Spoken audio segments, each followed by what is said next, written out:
What's the biggest thing for you to improve on, stepping up and being a starter? I think everything.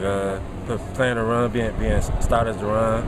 Because I'm not as big of a guy, so being solid to run and just everything. Improving at a fast rate. I think I got a lot to prove. So. Okay.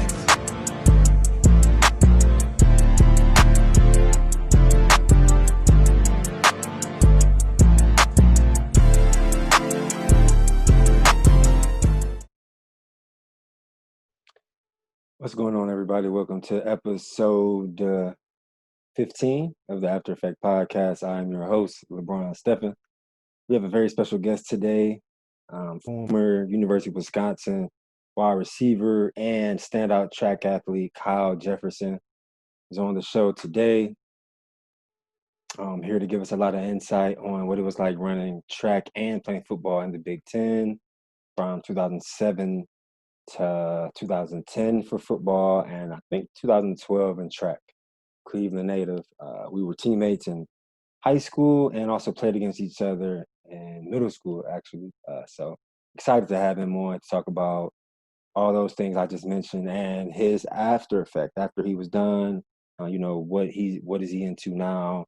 Also, speak about his new clothing line that he came out with his wife. So I just sent him the invite, and we are waiting for him to jump on. And there he is, right there. Here we go. Yo, what up? What's going on, man? You can hear me? Man, I can hear you. How are you, man? I'm good, bro. I appreciate you tapping in with me, man. I know you got a busy schedule. Man, a little bit, man. It's a little different these days. Busy ain't sports these days no more. Busy be with the kid. Right. Family, man. I already know, man. So yeah, I appreciate you tapping in with me.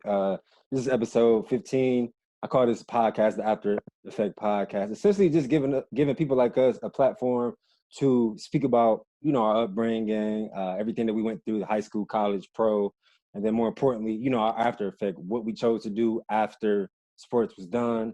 The pitfalls that you go through a lot of times, things like that. Right. I can hear you. I can hear you, but I only see a selfie right now. Oh, that's crazy, bro. Working in technology is crazy. Hold on. You know that. I already know. Oh Here yeah, you yeah. go. We There should you be all go. right. We back. There we Oh go. yeah, My we bad. back. We back. Yeah, man. So yeah, if you cool with it, we can dive right into it, man. We both from Cleveland. So just talk Right. about growing up in Cleveland, the Cleveland culture, different things that you saw. I know if my memory serves me correct, I think you played for the Glenville A's in Muni League. I think. Yeah, I did. I played for the A's for a little bit. Yeah. And then I know we played against each other in middle school. We had several battles. When you played for FDR, I played for Whitney Young. So yeah, man, just you know, talk about the Cleveland culture. Talk about different things that you saw growing up there. Just the Cleveland culture, right? Living in the inner city. You already know how it is.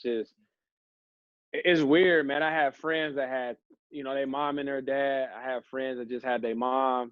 I have friends that ain't have neither one, and just dealing with how do you walk?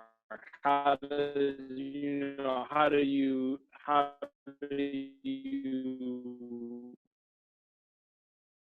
how's your life? What are you gonna do differently? Friends where everyone want to sell drugs and smoke weed and be on the street, be on the corner late at night. I want that for me. They wanted me to get caught up in nothing against it. Some people today, that's their life, right? That's how they feed their family. And just that part helped me. The biggest thing was my brother, right? And no one knows it. Like my brother sold drugs. My brother was always in the streets. My brother was always smoking weed. He was always doing bad things. The biggest thing ever was, we had a conversation one day and I visited him when he was still in prison.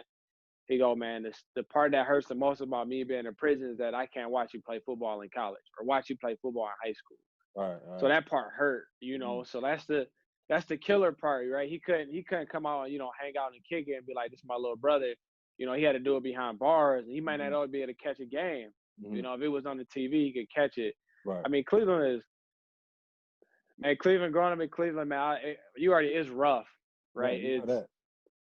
It's rough, bro. I've been in many situations where I shouldn't have been at the wrong place at the wrong time.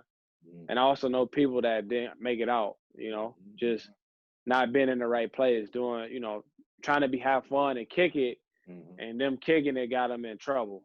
So Cleveland overall is tough, man. Middle school was different. I'll tell you that because I went to a Catholic school to try to get me out of that, and then you know eventually my mom and dad, from a financial standpoint, just couldn't afford for us to continue to go there. So that's when you went to FDR. So I ended up going to FDR. Right, went to FDR, and I mean, public school helped, man. I'm not gonna lie to you. Public school changed me. It made me different. It made me stronger because you couldn't just be like a Catholic school kid that was spoiled and whatever you want, right? You had kids that didn't have that. And, you know what I'm saying? You had bullies. You had people that was going to try to convince you to do other things. So it actually made me stronger, made me want to get out of this, right? I'm going to tell you, like, middle school helped me to want to be more in high school, right? Me and you playing against each other, right? You went to Whitney Young. I mean, you was out there doing your thing. And that part was different too. I mean, it made me, public school made me more, you know, vicious, made me more want to be more violent and angry all the time. Whereas in Catholic school, I was more content. And it's like, so that part was different. And I feel like when you go to Cleveland public schools, especially a school like FDR, even if you're not a violent kind of dude, it's almost like you got to be like that. You got to move with that energy because everybody else is moving with that energy. Like I remember we played y'all at FDR in the 7th grade, and our coach gave us a long speech like, "Hey, don't walk in here smiling, none of that." Like, because we was seen as like the smart inner city guys. Like, you know, Whitney Young was the inner city, but it was major works. So like you couldn't even go there unless you had a certain GPA and all these things. So we always got tried from like the FDRs and the Nathan Hills and the Audubons because we the smart inner city kids. Like these niggas, it's like, oh, these niggas smart, so they can't hoop, they not tough. So we really had to go in there with a chip on our shoulder every time we played because it's like we still from the city. We just handled our grades. So that's, you know what I'm saying. Right. So hey, I mean, bro, we played on the championship my 8th grade year. Our 8th grade year. Yeah, we won. Bro, you remember y'all won, and then we end up, like, crazy enough, we end up knocking out y'all center at the end of the game because we was mad because we lost. You know what I'm saying? Like, guess who that was? It's just like that stuff. Guess who that was? Who was that? That was me. Oh no! yeah. I was just about to. I didn't know it was you, bro. Bro, yes, it was me. I didn't know that was you. Bro, I ended up winning MVP of the championship, bro. Like we won. So I remember, and I think you may have told me who did it. Like once I came to Glenville, it was like the ugly dark skinned dude. He was like, I think he played. Yeah.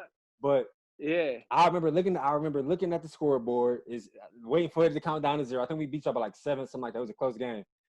And then I literally turned around to like celebrate my teammates, and I see like it wasn't even a fist. It was like an elbow, like dude elbowed me, like clean me in my eye, bro. Like was like, oh man, and it's so crazy, bro.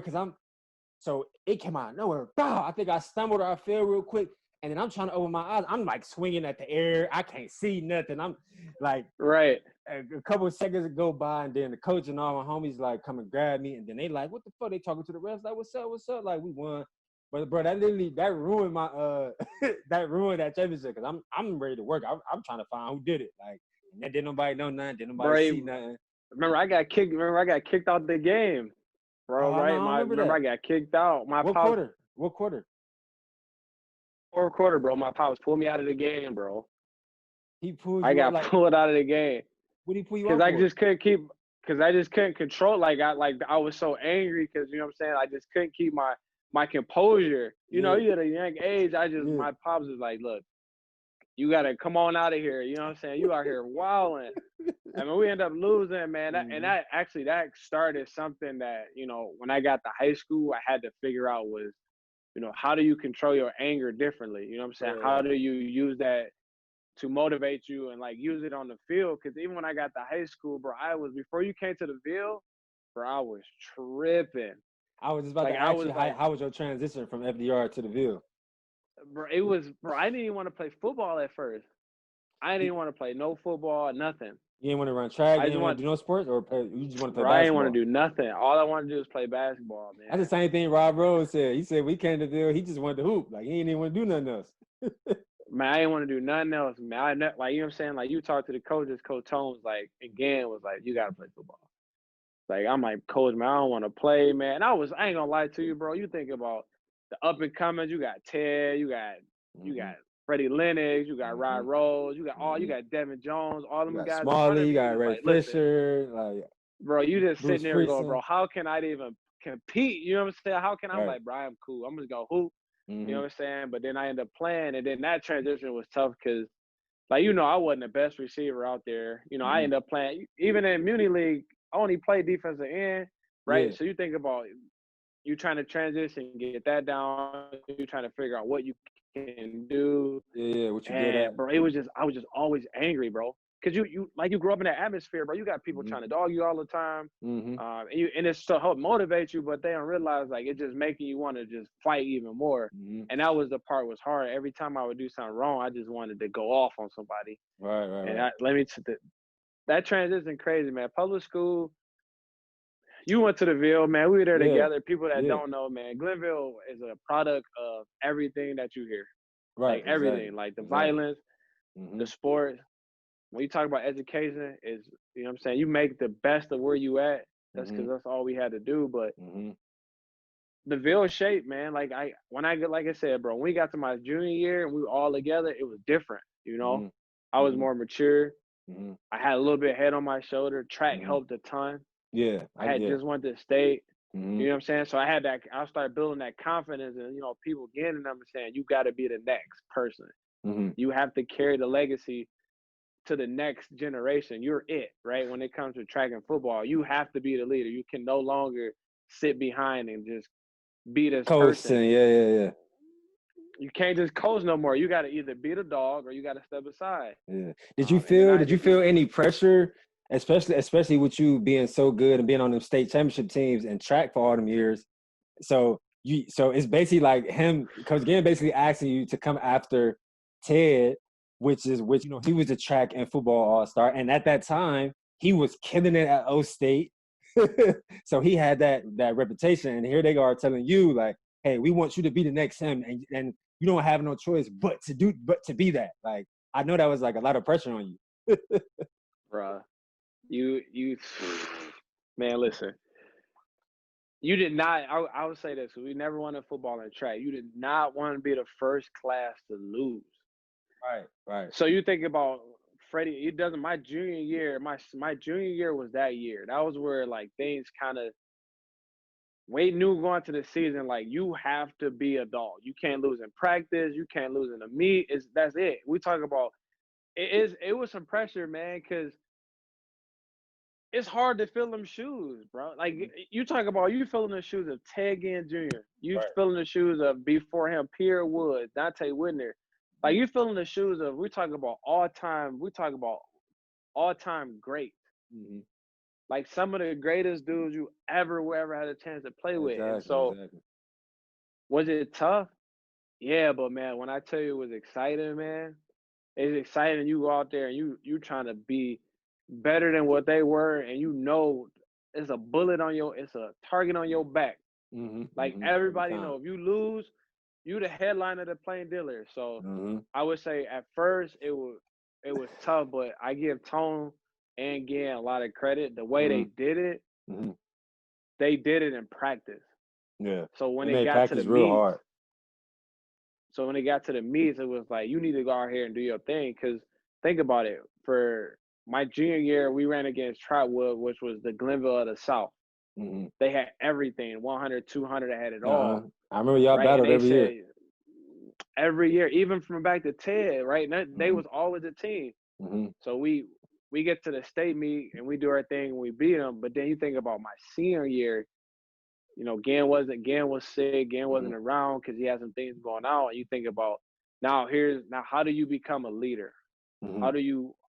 This is what Gann has been shaping and Tone has been shaping you for. This whole time, it's for the moment where one of us goes down and it's just you and another coach. How do you step up and lead? Brian, I tell you, bro, I didn't even know how to do it at first. All I Yeah. know was I gotta go rhythm race. Right. But then sitting there talking again in tone, it was more than that. You gotta be able to bring Everybody together. everyone together, make them realize this. You got to do this as one. You can't do it separately. You need, even if you got one leader, that one leader got to bring everybody with you. And it didn't start off like that because I was selfish, right? Okay. I was like, these guys need to be doing what I'm doing, and Yeah, they need to be doing it now, I'm pulling my weight. They need to pull theirs. right? And it wasn't like that. It was you gotta bring the young people along and teach them. Like you got Cordell Sky, you got Mike Edwards, right? You got some young guys, some really talented young guys, and they don't know what it is to be in that heat yet. And I didn't know how to coach them at first or teach them. And that was the part that was an even bigger learning lesson. One of the best things was that Gann got sick, and it made me be able to teach and learn and be. Yeah, man. Listen, we won state, but we won state. It was ugly, but we did hard. it, and it made you feel you felt that because you know you did it because you worked together as a team. You brought a group of individuals that no one knew about. Dantes, Copes, none of these guys brought them together, and we at the end of the year when it counted, when we got the money time, we was there, we was ready. Yeah. Right. Yeah, no doubt, man. So, you know, you go through high school, you got all these accolades in track. Also won a lot of games on the field. You know, you was a top 25, you know, football player in the state of Ohio. I think top 65 in the nation as a receiver. You choose Wisconsin. What went into your decision?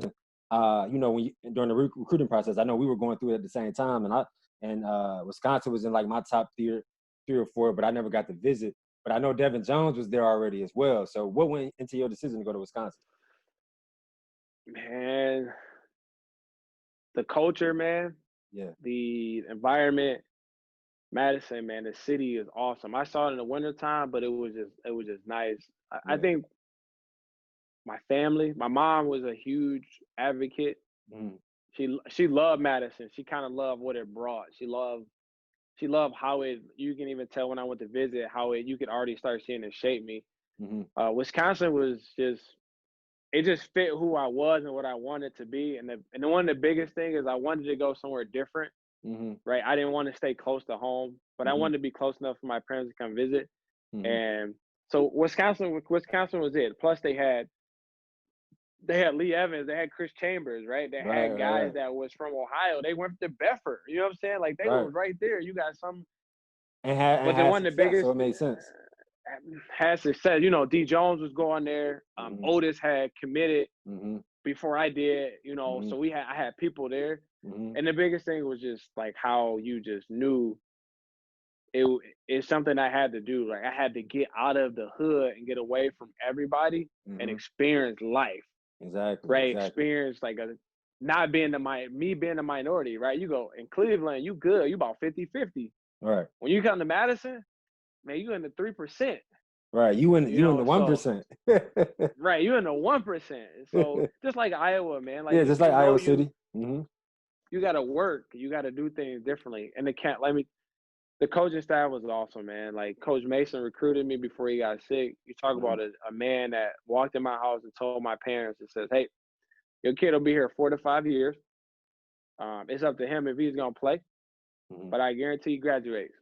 My mom was like, "Check mark, you're done. Here we go." So that was the biggest decision. And my mom was one person that she didn't want me to go to like O State or Akron or Kent State, or she wanted me to get away. She wanted you to leave Ohio, yeah. She wanted me to be able to become a young man and start becoming a man and do things differently and make a decision for myself without the influence of others that already know me. Right. Yeah, definitely, man. So just talk about that transition, like from, you know, DeVille to Wisconsin. First off, I know for me, what was hard for me is, you know, we from the inner city, we've been going to school with black people all our lives. Only white people we know are a couple of the teachers, right? You go from that to a Big Ten university, predominantly white. You was in Madison, I was in Iowa City. You go to classes, 200, 250 people in the class, 50 to 100 people. all white. You may see 2 black people, maybe, and they're gonna be athletes. They're gonna be athletes. So just talk about that transition, and then plus you separate the class to the field. You didn't wear a shirt like I did. I mean, you had one of your best seasons as a freshman. I mean, I think Right. 8 starts. I mean, you had big games, like 2, 3 touchdowns. I mean, you played big as an 18-year-old. Just talk about that whole transition, balancing the class part, balancing the crazy schedule, and still performing well on the field as an 18-year-old. Bro, I don't know. I don't know how I did it. I ain't gonna lie to you. Hey, listen. You know. Hey, listen. When I walked on Kevin, I mean, literally got there in the summertime. We did our little weightlifting, come back home, go back fall camp. Man, listen, fall camp. Well, I'm thinking fall camp about to be a breeze. Man, we Man, get the fall camp. Man, listen. them Hit us Big with Ten these. camps, camps be Yeah. different. Wait, I'll never forget. He's like, "Oh yeah, we got through the first couple of days. We just got on helmets and jerseys." I'm like, "Oh, this is cake." Yeah. Man, listen, we got to them 2-a-days, and we had to watch film. I'm like, "Oh, I'm hurting." Man, them I'm like, two-a-days, "Dude, like we got real. practice. We got practice at 7:30. Then we got a break for like a couple hours. We got to be back at like 1:32. I'm Man, like, I'm come, and telling then you. you got film, and then night practice, I'm and then telling you you. eat, and You got to do the listen, same thing the next day. listen, I was hurt. I know Yeah, what I'm used to the bill practice, man. Again, come on with some bullshit. I'm like, all right, this man, get out of here, again. Man, right, I'm looking at these. I'm looking at them. I'm like, go, let's go. I'm like, you supposed to be a fast guy. I'm like, listen, I ain't fast right now. Look, I right. can't No even feel my legs. legs. Right. No Heavy legs. legs So that all transition, camp. all camp, that transition was tough, man. Like I ain't gonna lie, it Yeah. was.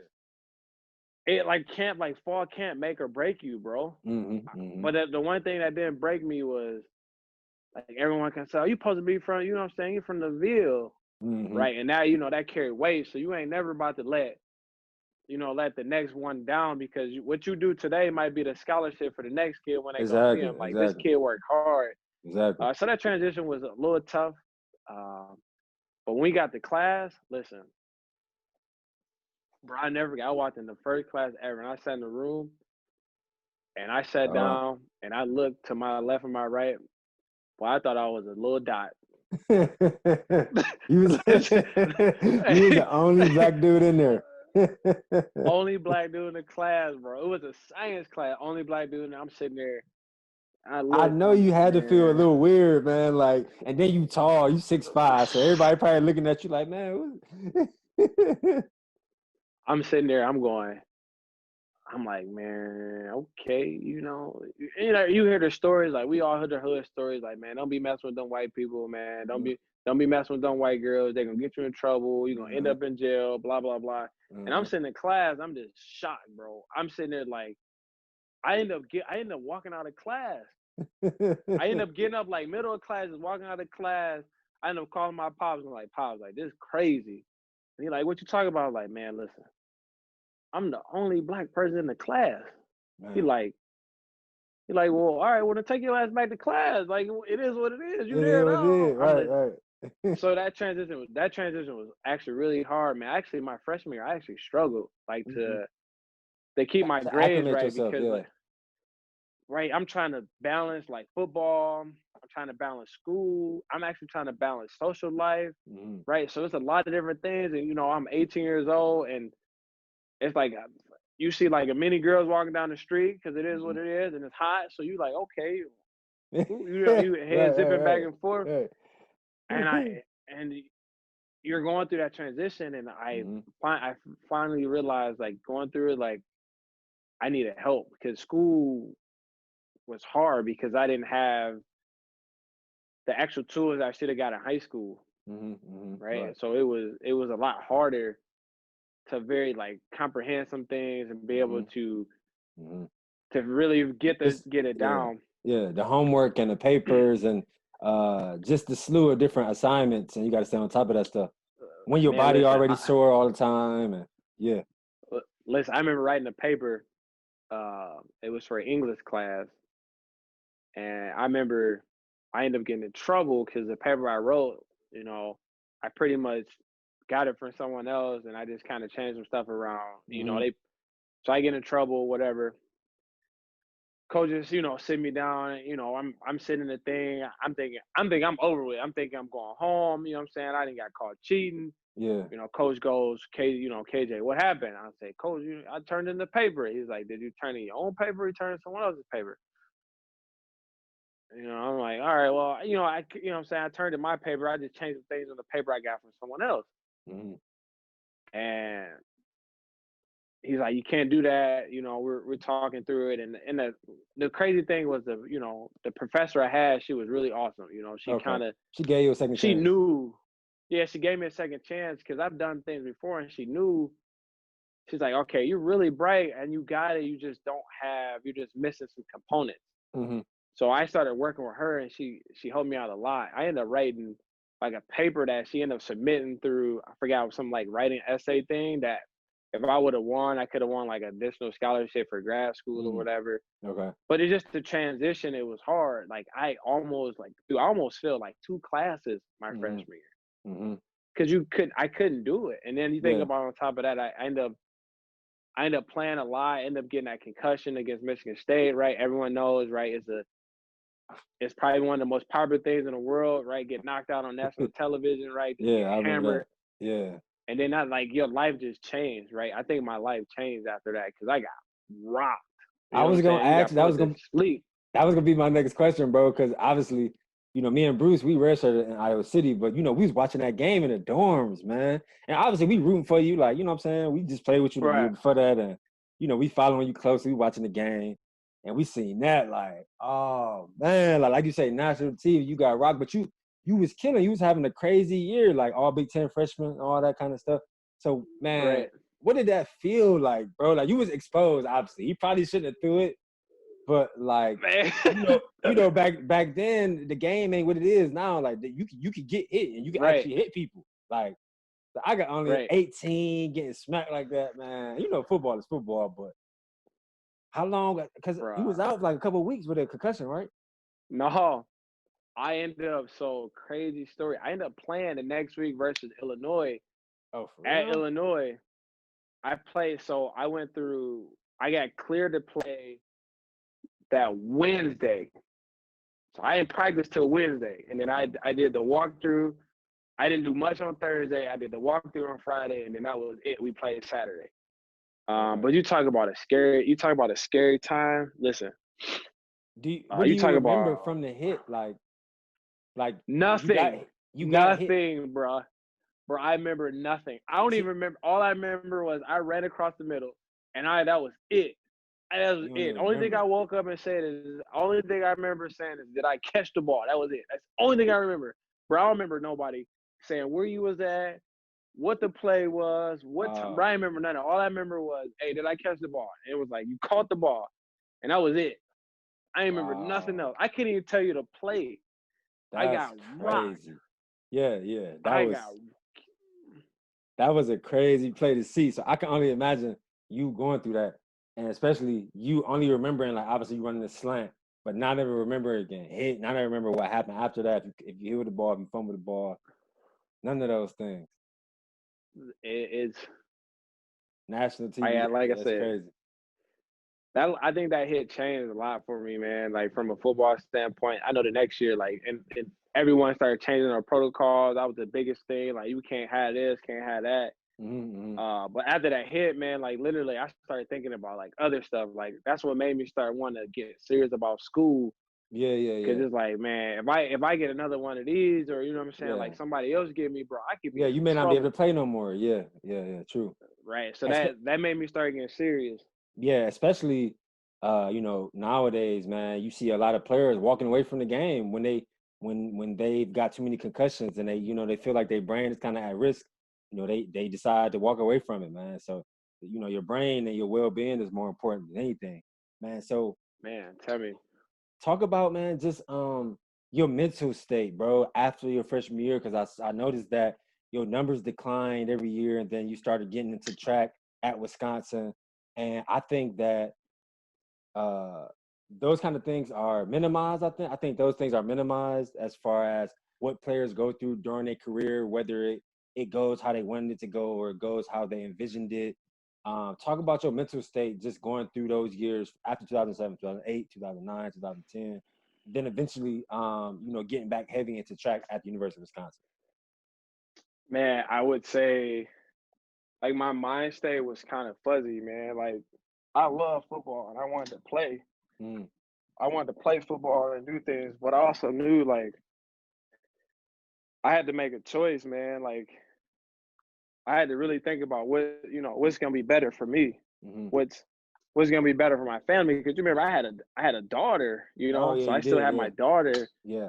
right? She was young, hmm but I had my daughter, so I'm thinking about some of them things and thinking about how can this change? How can this affect me? hmm And I still went out there and played football because I wanted to play. Like I tell you, I wanted to play, but I knew, and I think the coaches kind of knew, like they knew the transition. Like they knew I got another concussion that was on the field against Minnesota, hmm and that's when I knew like, okay, I want to play football. I'm gonna do my thing. I'm out there for the team. I'm a team player. We're gonna make it work. But also knew it was like, okay, school's important. I love track, man. Track can be another outlet. hmm So I started running track, man. I started getting back to the grind of can I Track, yeah, make on the track track work? side. Yeah. And it worked out in a sense where track actually helped me a lot from a mental standpoint because I was hmm having times where like mentally because I football was there, but I didn't think I was getting the support I needed from like the coaches Yeah. and different things like that. I kind hmm of got pushed to the side. hmm Track was an outlet to kind of let some steam off, and track hmm ended up hmm being, A big I thing. think I say a big thing. I think track, just like high school, I think track made me better than what I was in football. I think track hmm helped me to put some of that frustration on to something that'd be great. hmm And I welcome the coaches welcome me. hmm He had to work out the differences between football, but I would say track was a thing. I mean, I'll never forget. I mean, track. If you didn't know it, now track has some beast. Like Yeah, from yeah. And a big distance, fan. Chris Oh yeah. Alinsky, Yeah. John Heard Detmer, about it. like they have some. I mean, I ran with Mo.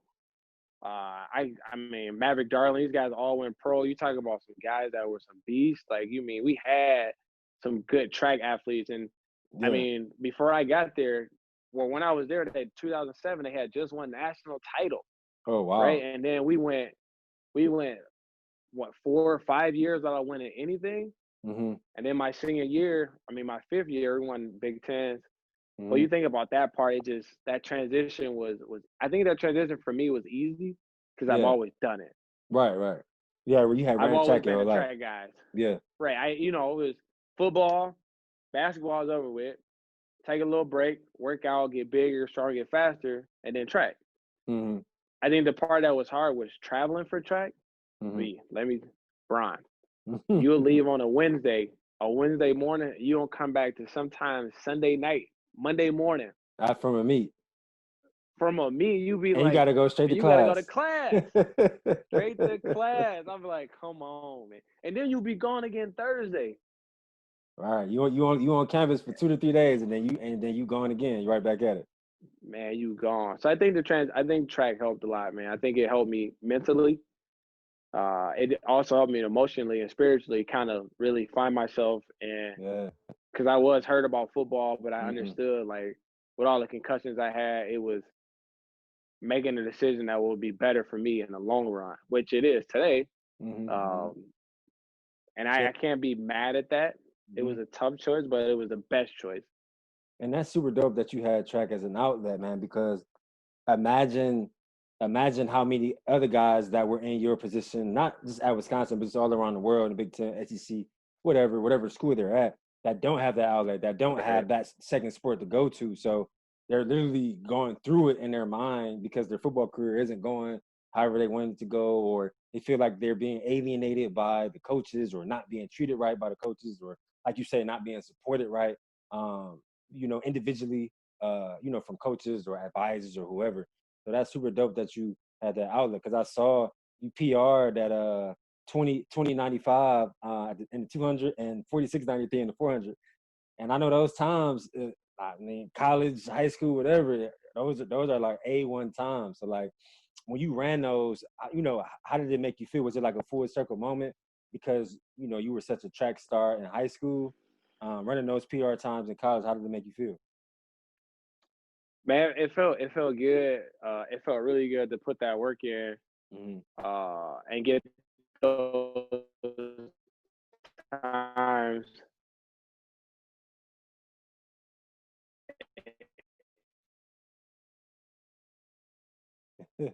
It's crazy. To think about it now is just crazy because those times was that whole win a Big Ten title.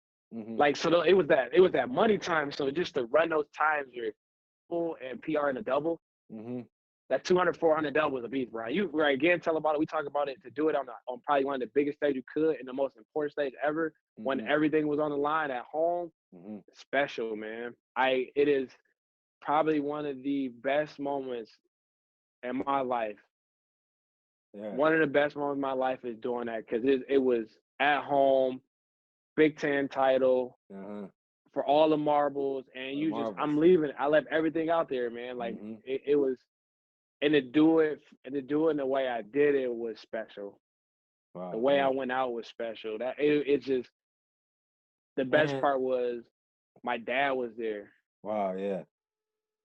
And you know though that record and that championship will live on forever. You will forever be ingrained in the University of Wisconsin record books. You know.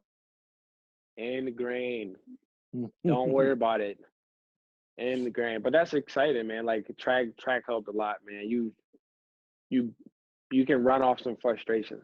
Yeah. You run Yeah. off that stuff, and I'm Yeah. I very can only blessed that imagine. I had the opportunity. Yeah. Yeah. And man, I'm blessed for you, and I'm happy for you that you had that outlet. You know, since football didn't work out. So talk about you know your football careers over at the University of Wisconsin, your track careers over at the University of Wisconsin. Uh, Obviously, I'm sure you probably didn't want to pursue the NFL or anything like that. What was your transition like after college? Did you want to run track professionally, or did you just say, "Hey, okay, I'm pretty much done with sports. Let me go try to use this degree and find a job"?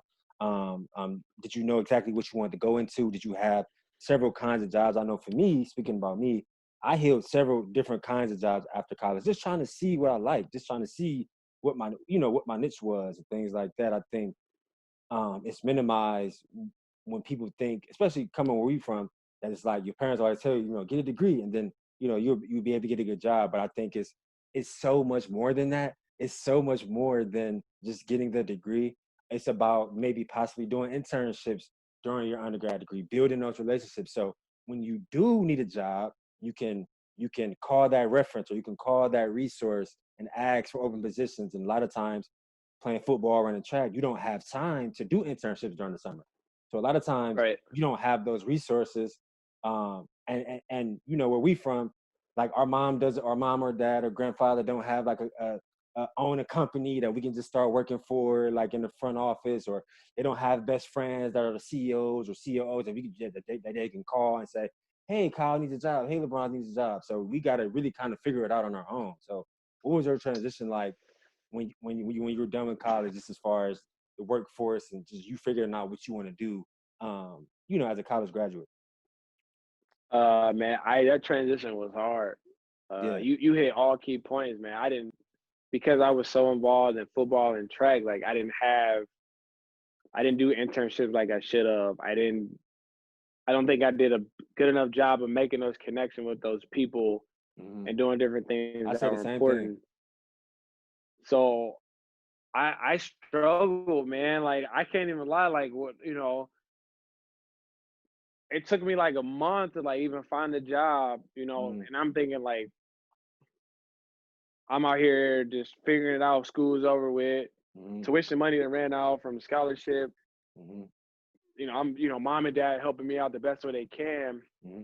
Uh, I ended up interviewing. I ended up trying to get a job at Apple. And I interviewed at Apple, Verizon, and I interviewed at a smaller company. I can't even think the name of. I don't think it's in business anymore.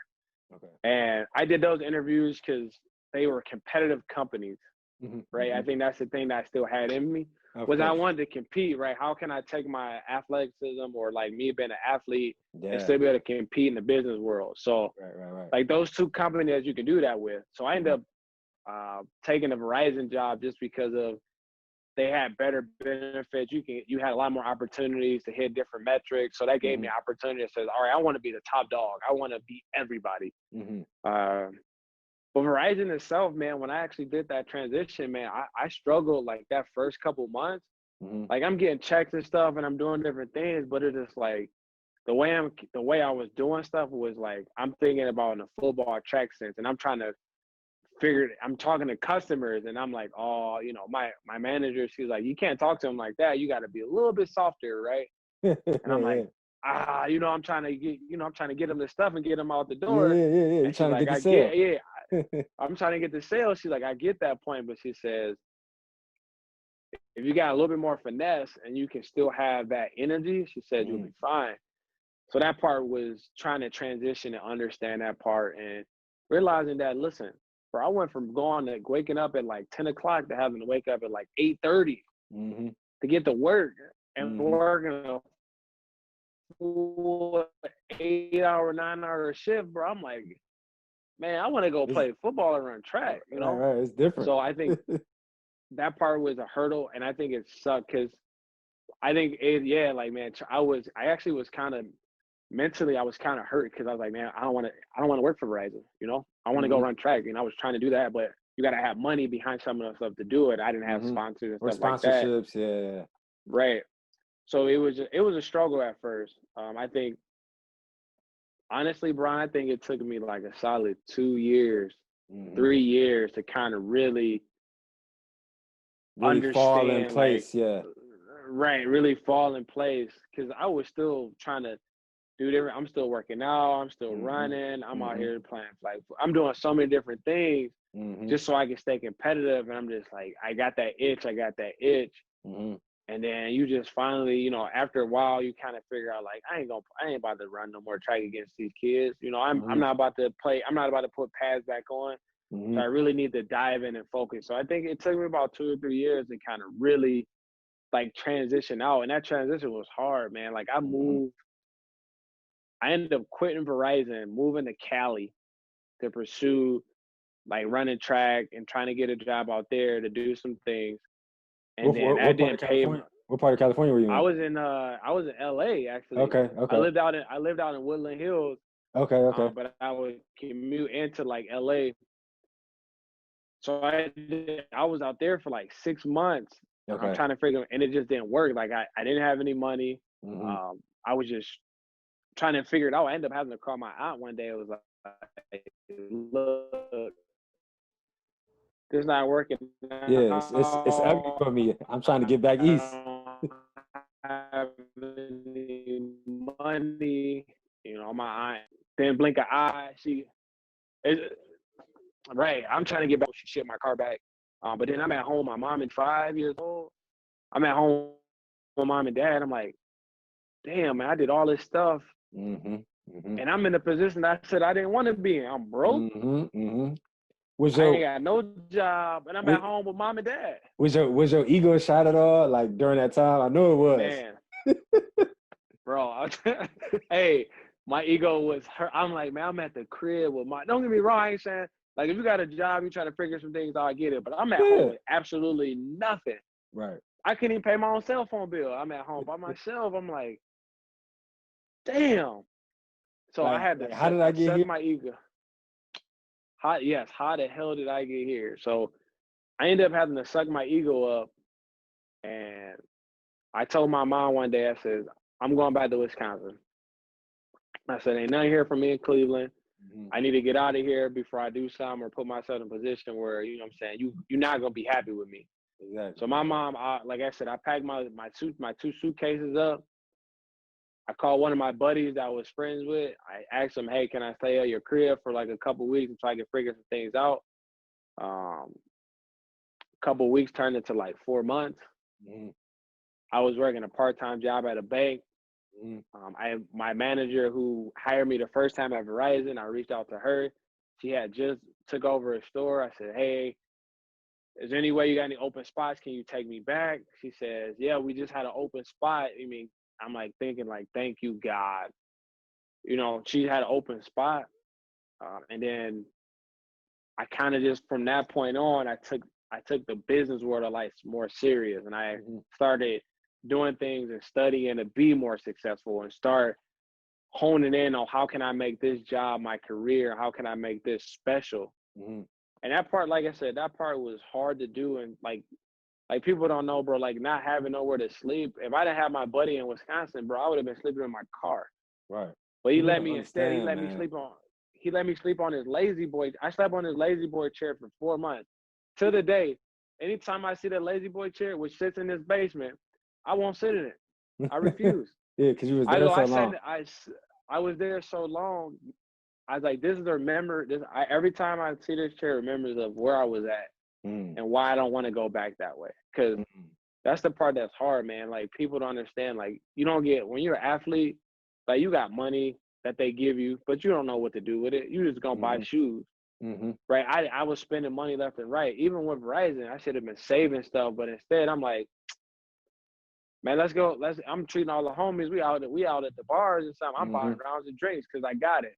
And that part, and I look back on it and says, would I change it? No, because I did it because I knew I wanted to, but it made me realize today, like, you can still go out and kick it, but you gotta have a honest, budget. You gotta budget better a little bit. Man, you got a budget. I can't just be dropping $500-$600 in a night. You know, like yeah, definitely. That ain't gonna fly no more. So that transition is harder than what people think, and I get mad when I see stuff on Twitter or like you see people comment on like an NFL player that went broke or like an athlete or somebody went broke. And I be trying to explain to them like you just don't understand. Like they live that whole life having money.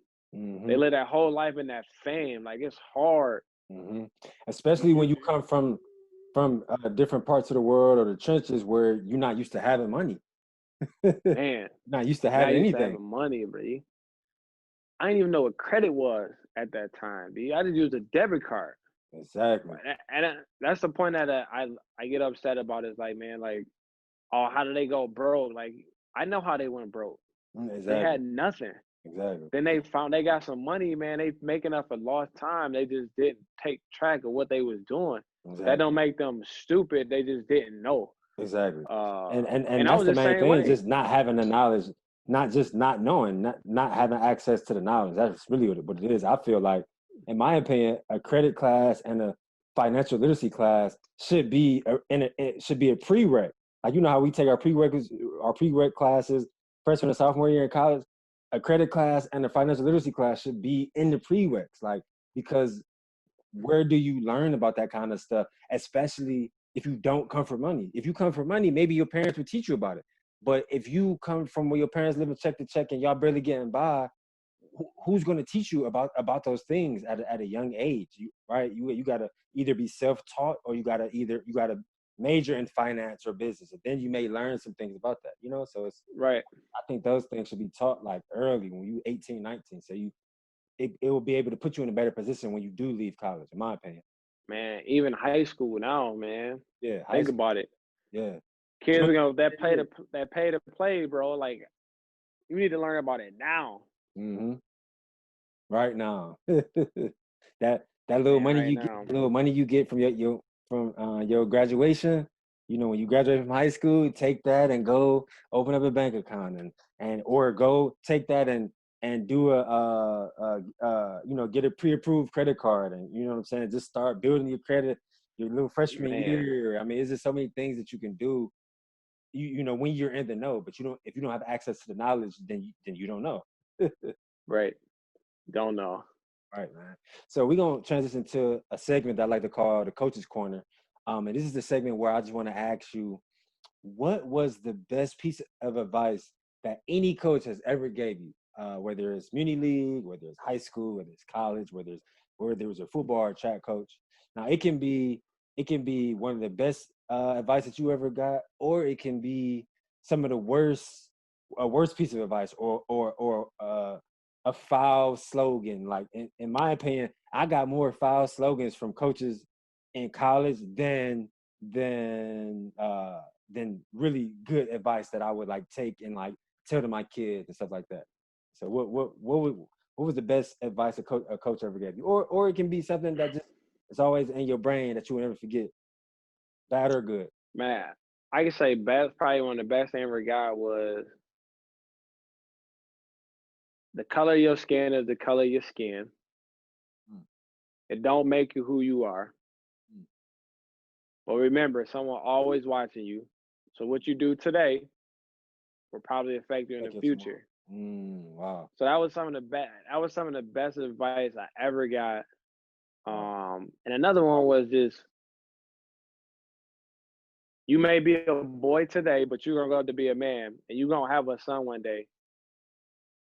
How you want your son to remember you by is gonna be the most memorable thing ever. And them two powerful things I take with me every day. Don't get me wrong, I got some bad You advice. got some Like, bad ones too. I already know. right, I got some bad ones. Like, you need to go out here and fuck them up. You know, like you need to go out here and do this. I'm like, all right, coach, that ain't. Yeah. You get comments. You get certain comments from different coaches.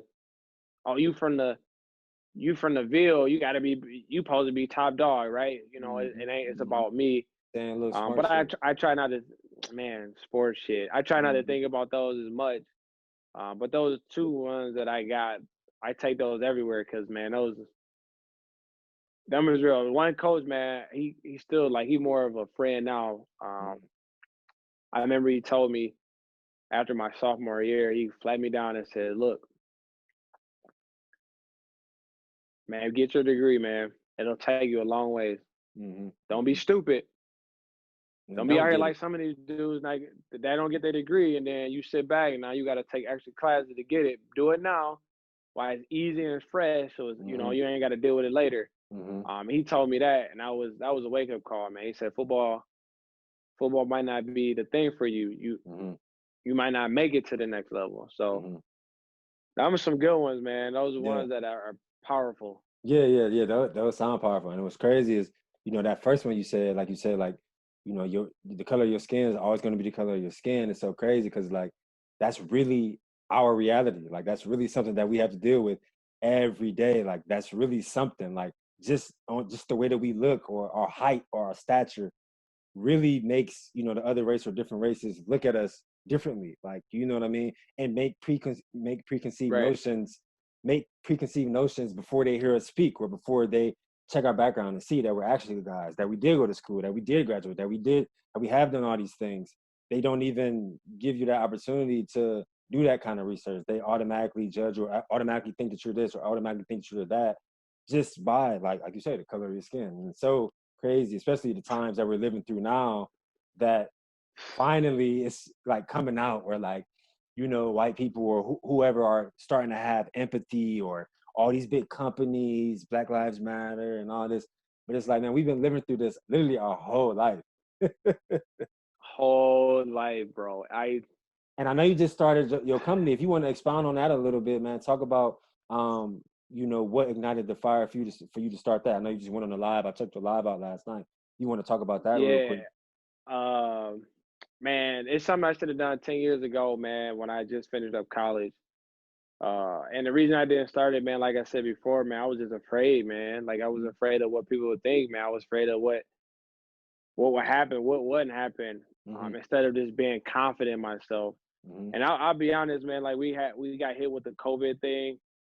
And I had a point where I'm sitting in my house, I'm working from home, can't go outside, can't do anything. And it put me in a point where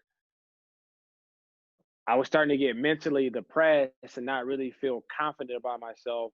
And then something clicked in my head. I was like, man, I need to start this t-shirt line. I need to get this thing going. And then that's what it just hit me. So I just started grinding, like, what's the meaning of K-Storm? How can I make this powerful? How can I make this meaningful? And that's the point. Like, it was just, I had to weather the storm of depression, right? If you think about it right now, like, I think it's something crazy. Like one in every 6 person is depressed or going through something mentally. And that part was eating me. Like my wife's trying to help me and she couldn't really get through. and I'm just seeing myself slip into a dark place that Mm-hmm. could Can explode. destroy me, bro. Yeah, Like destroy it or can explode. explode. Yeah. So that's what happened. That's why I came out with the brand K Storm, right? It's just to help people understand, like, the brand you put on your chest, you either someone that has fought through a storm, if it was mentally or physically. Doesn't matter if it could be anything. You could went through abusive relationship or something like that, but you got through that, or you are a friend that helped a friend get through that. And you're saying you're supporting that person because Mm-hmm. right now, man, Brian, I ain't gonna tell you, man, like, it's crazy. Like, we right now is where we really need each other, right? As Mm-hmm. as Definitely. a nation, a community. Mm-hmm. Like, I look at all of the Glenville community, right? Mm-hmm. Think about it. If kids can't play sports, if kids can't play sports, man, What else are they gonna do? Yeah. what else are they gonna do, bro? Like, Mm-hmm. that is frightening to think about, man. Mm-hmm. So, K Storm is to try to help with some of that stuff and bring awareness and make people realize that we're here to help you. And the Mm-hmm. brand is here to show that you put a symbol on your chest that says, I am not afraid to stand up and speak out or help somebody that's in need. Because Mm-hmm. that's what we need, right? I think that's one of the things that we've I think I've done a terrible job at, especially in the Glenville community, is going back and really open myself to be someone to talk to, bro. We all got experience, but Mm-hmm. we close ourselves off because we don't want to deal with that. Instead Mm-hmm. of just facing it and saying, like, this is still my community. And that's the part that I want to get back to, is get back to serving and hoping. Just not here where I live today, but try to get back to my community in Glenville Exactly. and bring a positive face and show kids, like, I went here, I played sports, but look, I got 2 degrees. Mm-hmm. I got a job, I got a business. Mm-hmm. There's a lot Exactly. of different avenues to Exactly. be successful It besides, don't like, just have to be football or basketball. And that's what I think. And it's crazy that you say that, man, because I had Ted on one of the shows a couple of weeks ago, but I'm releasing it this week. And man, he actually spent a lot of time talking about that because he feels like you say, it's a lot of us in that circle. And when you go down a list from 2002 all the way to now, 2016, 2018, the list is long of guys that played in the Big Ten, played in the ACC, that graduated, that did this, that did that. But it's only a handful of guys that the kids now can actually touch because we all doing our own thing. You in Wisconsin, I'm in LA, I'm in Atlanta. I mean, everybody's just we grown. We got families. We grinding. We right, all got our own different right, things that we're doing. But Ted was just talking about how we have to figure out, like you just expounded on how we all have to be able to come together and show the generation now that it doesn't have to just be about football. Like you said, you got 2 degrees, you got a job, you started a t-shirt line, and we have to show the generation now those action steps on how to do that. Like, I started a podcast. We have to show these guys, right, like, hey, you don't have to put all your eggs just in the football. Like, if you like talking, if you like interviewing people, if you like talking sports, hey, start a podcast. Hey, this is what you got to do. You got to find an editor.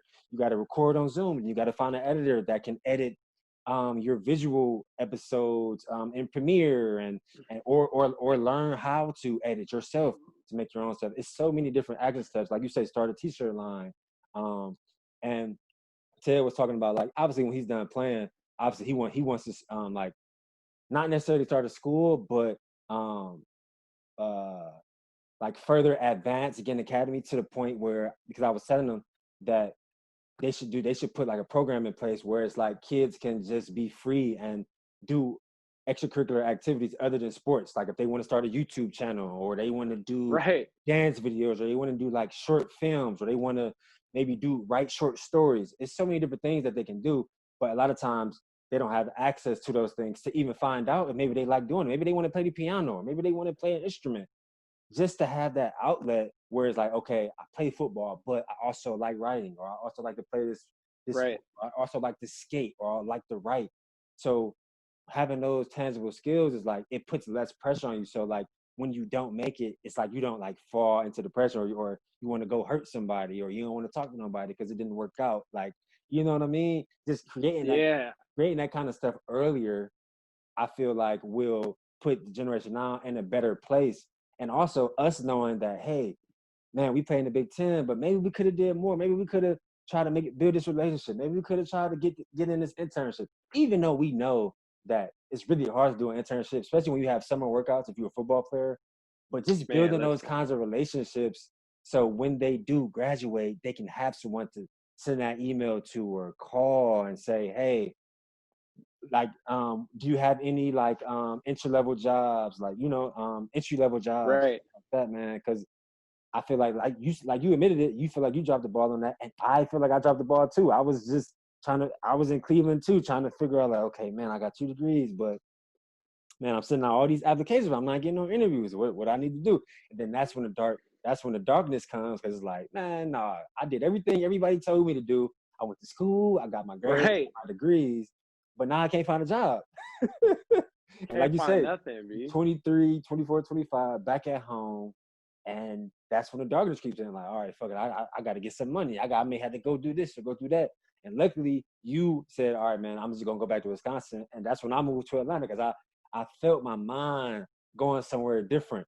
And I'm like, I don't need to, like, it don't need to go there. Like, so I need to get up out of here, Right. figure it out. Like, Man, I that's what we need that, bro. It's we're at a point now, man, where like we got all this sports, bro. But you think about it, like, look at it today, man. Sports might be gone. Like, I'm being serious. Like, we talk about it today. Right. I'm looking at, Gannett League, awesome program. It's a lot of awesome programs around the world, but with everything going on, man, like, how are we gonna make these kids be able to have something else? You know what I'm saying? Like you right. said, Other play than an sports. instrument or video. But like now you think about, you take sports away from the kids, especially the youth, the young kids. It's like It's that's gonna all they hurt, had. man, because Yeah, that's all they had. They're gonna be yeah, sad and depressed because they ain't gonna be able to do nothing. exactly. So that's the point of the line, man, is just to show like some love, right? Show the passion. And it's crazy because I never thought I would have like my own company or started something for myself or started something for, it could be my family. And that part is humbling, man. The grind of being your own boss is Exactly. it's a grind, bro. Every decision you Yeah, make you gotta affects work. every, You gotta work 10 times harder when you're your own boss. man, 10 times harder. Cause look, this is it. You mess it up, right? It's Yeah. either you're gonna go here or you're going here, right? Yep, And I'm trying to go up. Yeah. So I mean, everything Ted's saying is right, man. And he was I'm like, just hoping. yeah, he really broke it down, and he was just like, we should be able to get to a point where it's like, okay, say Guinea Lee or the whole generation, if they say they want to start a t-shirt line, okay, bet. Ted say, okay, here, call Kyle. He'll be able to direct you in the right direction. If they want to do this, hey, call Frank Clark. They want to do this, hey, call Shane Wynn. Hey, you want to start a podcast? Call LeBron. Hey, you want to do this? Call. We should be able to get to that point where we should be able to refer the generation to whoever does that, because we all do different things. The circle is so big, Right. so much greatness, and we all do different things. But we got to get to a point where it don't matter. We don't even have to know the kid. We don't have to know the family. If they say Ted sent them, okay, cool. We trust Ted. We know, okay, but we're going to get that done for them. And he was just saying, we got to get to the point of that. But obviously it's going to take work, and especially it's going to take communication, because everyone's not in Cleveland. Some people in Cleveland and some people are doing it in other places. But the circle of us it's too strong, man. If we can all figure that out, I feel like, I mean, nothing would stop, the next generation. And that's the part where it's hard is how do you get all these guys to believe in each other, to help each other push something that's important? Because tell you right now, if Ted was to call me right now and was like, hey, I need you to help whoever, get their stuff together, they trying to build their own business from a shirt line standpoint, right? You got to take a step back and be like, okay, this dude might take money out of my pocket, right? Money out, right? That's the point where we got to get past. It ain't about that. It's about helping the youth. And I think Ted, you got to take the ego if out Ted of is something, right? If Ted's the guy, if that's what Ted believes in, then Ted's gonna be the guy to help us and build that and bridge that gap. Because, like you said, he 14, 15 years in. He is the platform of Glenville. Exactly. Like, I don't care who you are. Right. Like he might not have won NFL championship, but he is like Ted is the platform. He is the platform in Glenville. Like if Ted want all us to get together and he hit the line, bro, you gonna answer because whatever he's bringing is gonna bring something positive. Exactly. And that's the part that I think over the years I've grown to realize is you have to be a model, right? For it don't matter, bro. It doesn't matter if you walk outside and somebody's calling you the wrong name or doing that and doing that, because I know you went through it. I went through it in college too. You still got to be the model, right? If Ted let everything people said about him in his NFL career because he was a 9th overall pick and he didn't pan out the way that they thought it should pan out, bro, he probably wouldn't still be in the league. Exactly. I think it's the same thing for us. If I let this person over here, doesn't matter color of skin, just continue to dog me and I listen to him, I'm not gonna be where I am. You know what I'm saying? I'm gonna be at the crib. Right. But I think the part of taking that motivation and energy and turning around to use it to feel the fire is something like I think it's starting to really grow. Right? It's growing with you, right? You're doing the podcast, right? It's growing with me. I got my own shirt line. And that's what we need. Exactly. We need to get back. I hope one day we could have a reunion where, you know, the classes from 2003 to 2014, 15, whoever it is, you bring them back and we all bring everybody back. Just kick it. Exactly. And then we really just chop it up because that's what it's going to take. That's what it's going to take. Yeah.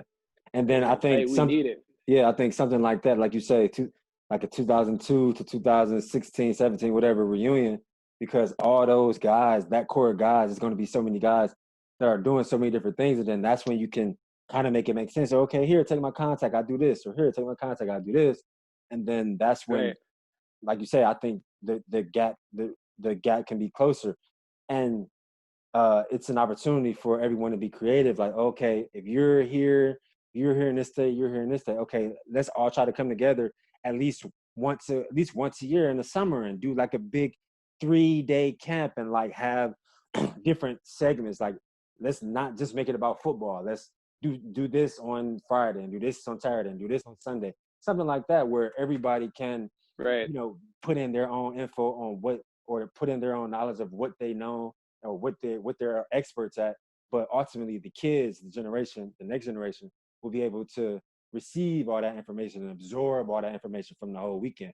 It don't just have to be, okay, I'm doing a summer camp and I got y'all for 2 hours. We're gonna go through some drills and I'm gonna get y'all some merch and some bags. Then that's it. Like, you know what I'm saying? It can be more than that. It can be like a full weekend thing or something like that. And that's just an idea that just came up on top of my head. But I think it can be something like that because everyone doesn't live in Cleveland. So you got to make it make sense to where guys can plan and, you know, plan ahead and actually be able to come and be there for a while and really, really test the kids, really love on them and show them, hey, this is what you do. Right.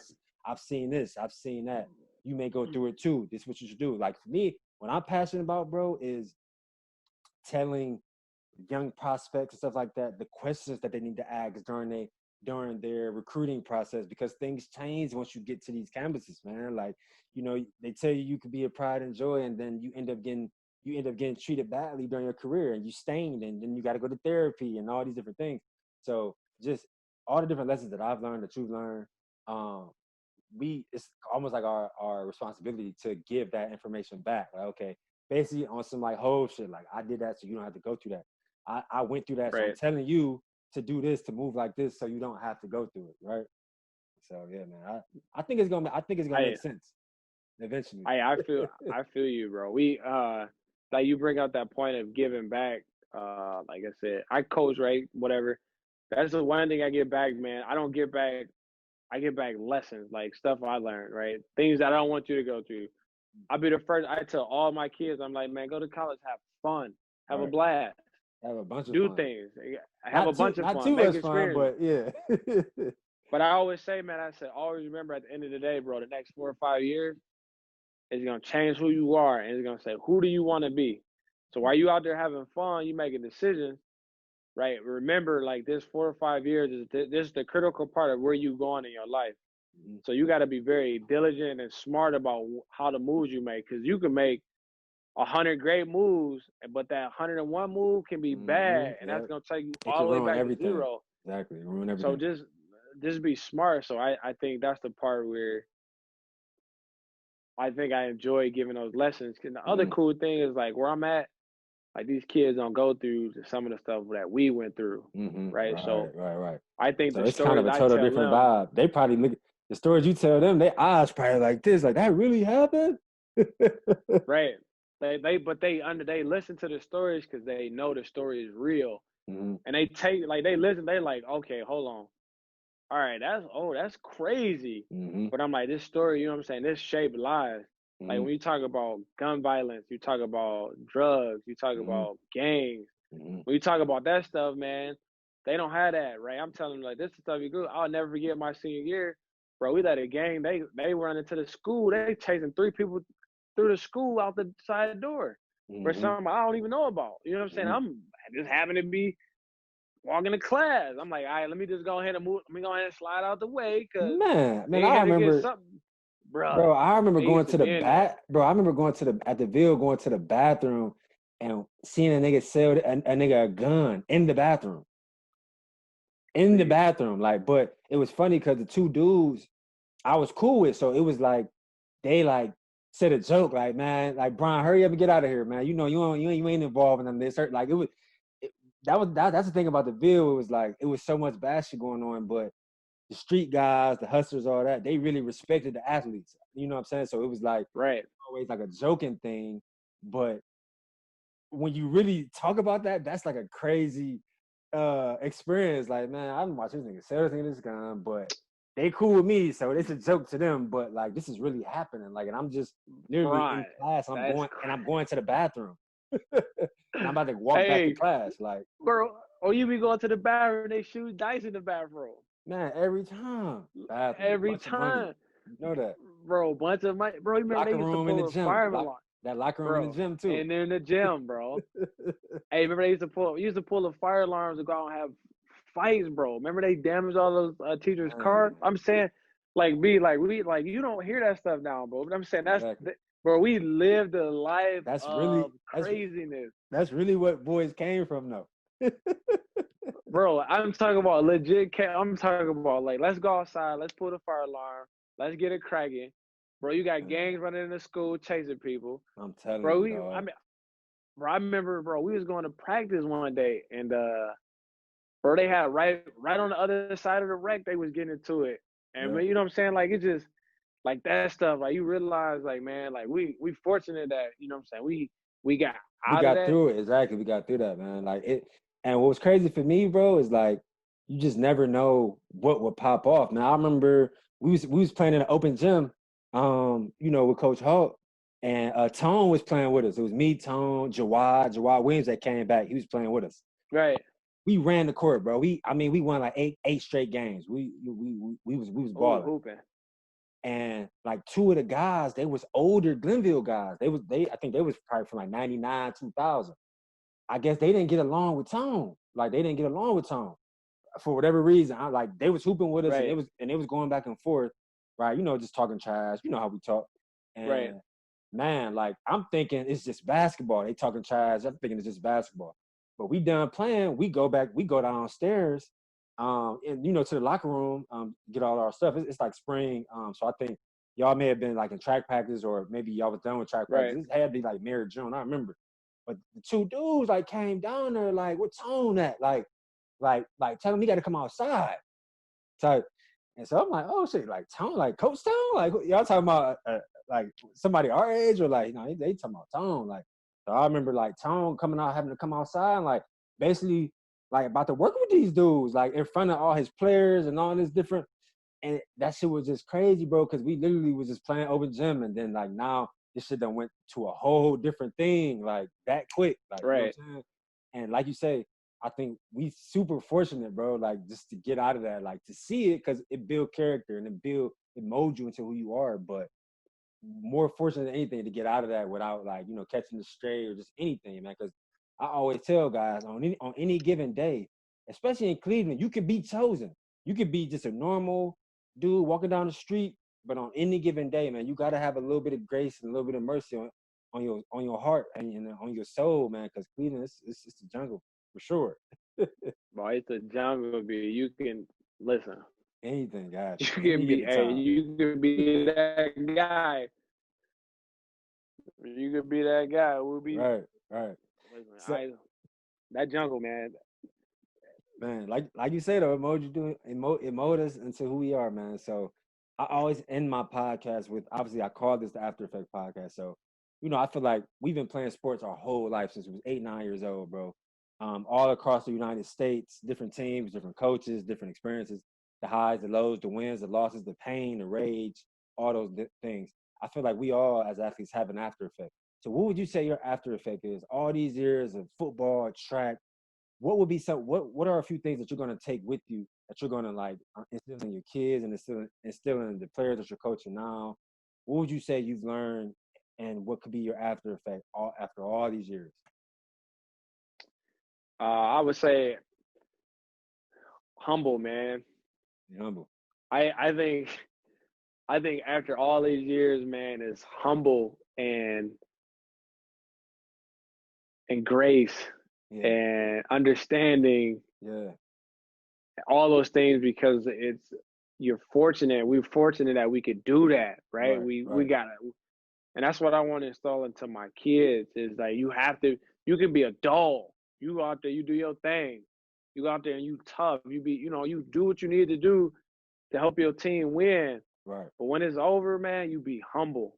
Right. Look, hey man, God could have Gratitude, gave you grace. put you in a different situation. You could Exactly. be hurt, never play again. Exactly. You just I think never know. I think that's the after effects, man. Mhm. I think the biggest thing is humble, man. I'm very humble and very thankful for the experience and opportunities that were put in front of me. Mhm. I think that will always go with me. I think that's how I want to make my son and teach my son to grow up is to Mhm. be a dog and be compassionate, but you also have to be humble, Mhm. and have compassion for others that don't Exactly. have the same talent that you have. Exactly. And Exactly. I think that are some of the after effects of everything I went through, the Mhm. highs, the lows, Mhm. the left, the wrong turns, the Uh-huh. the right turns, Uh-huh. the situations is is man, it's being humble, man, Mhm. and really understand this is what you do or what we've done is beautiful. It's an art that a lot of people can't perfect or even do. Right. So Right. be humble about it and just continue to push forward. I think that's for me. That's me. That's my after effects. Everything that went on is that I'm humble Mhm. and I'm very thankful for friends that ain't friends, new friends. I think that part is where I'm at today. Is the Yeah. after effects is me being humble, especially now that I got a I got a son Mhm. and a daughter Mhm. that every day are looking at me for Yeah. what is daddy doing. Right. I Yeah, think right. being humble, man. Watching you, seeing how you move and seeing how you move every day. It's never a day that they're not gonna be looking Man, at you. But and it's not even what they're asking you for or any vocal conversations, but it's more so just how you moving on a daily, what kind of energy, what kind of attitude you have on a daily. Like, kids are sponges, so they paying attention. man. Hey, he definitely paying attention. That's why he be running around the house all the time because all they see me doing is running. Yeah. I But already I know. think after effect is humble, Brian. Brian, Yeah. I think overall as a black man and everything that I think we went through, Hmm. um, from the college, high school, to Hmm. college to where we at today, Hmm. it, it's if we can't be humble today, man, and we can't have compassion and understanding and be grateful for what our parents gave us and what the coaches gave us, good Exactly. or bad, and what the guy put in front of us, bro. I hate to say it, bro. We fucked up. We messed Right. up. Right. So I'm super humble. I'm super thankful. And That's my after effect Yeah, is man. that. That's powerful, bro. Humble, compassion, showing gracefulness, all those things, man. That's a great after effect, bro. So, man, I appreciate you jumping on with me, bro. I know you're super busy, like you say, with the job, with the kids, with the company. Congrats on everything, man. I'm a firm believer in giving guys flowers while they're here, man. And you know, we go way back since like before 2000, man. So Man, I've literally seen you and like just seen your story and how you progress just every year, ever since we was like 12, bro. So it's such a blessing to see. hey. It's such a blessing to see where you at now, bro. And it's all love coming from my end, bro. And much success. And we'll definitely be in touch.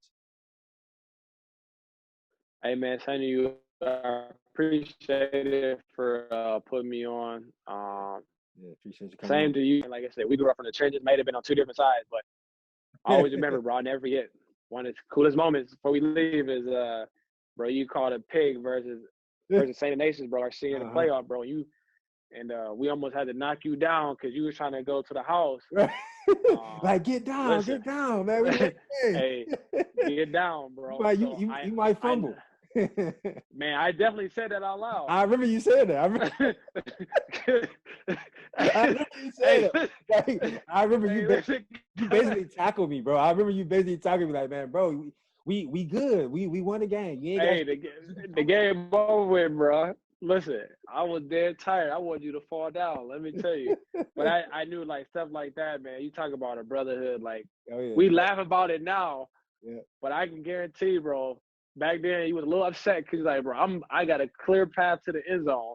And I'm like, no, bro, this game is over. Right, it didn't matter. So that part. We won. Right, man, definitely. As long as we won, man. So I appreciate you, man. Stay blessed, man. I'm always following you, man. So no doubt, man. I know you be hitting the streets, bro, because I be seeing you everywhere. I be like, God damn, this boy went from Atlanta back to LA. Man, hey, man, I'm trying to, I'm just trying to carve out my own, my own story, man. One day at a time. Man. Keep doing it, man. We'll keep following and supporting, bro. I'm happy for you. Yes, sir, man. I appreciate it. Happy for you as well, bro. We'll definitely stay in touch, man. And you and the family, y'all have a good week. And stay safe. Hey, man, you too, man. Hit me up. Okay, bro. No doubt. Later. So, yeah, guys, again, thank you for tuning in to episode 15. As you can see, Kyle Jefferson has so many gems and jewels to give us. Like I said, we go way back since we were about 12 years old. So it's so awesome to see where he's at now and to kind of, just go back and forth and about his experiences as opposed to mine, as both playing in the Big Ten and just having those experiences to hopefully try to figure out a way to, give the game to the youth and the generation that is coming next. So again, thank you for participating, watching, listening to episode 15 of the After Effect podcast. Please, if you're watching on YouTube, like the video, comment on it. If you have any questions, just comment. I'll make sure to comment back as soon as possible. Wherever you listen to your pods at, please like the pod. Please rate the pod. If you have any comments on there, please let us know. We only want to get better from episode to episode. So till next time. Peace.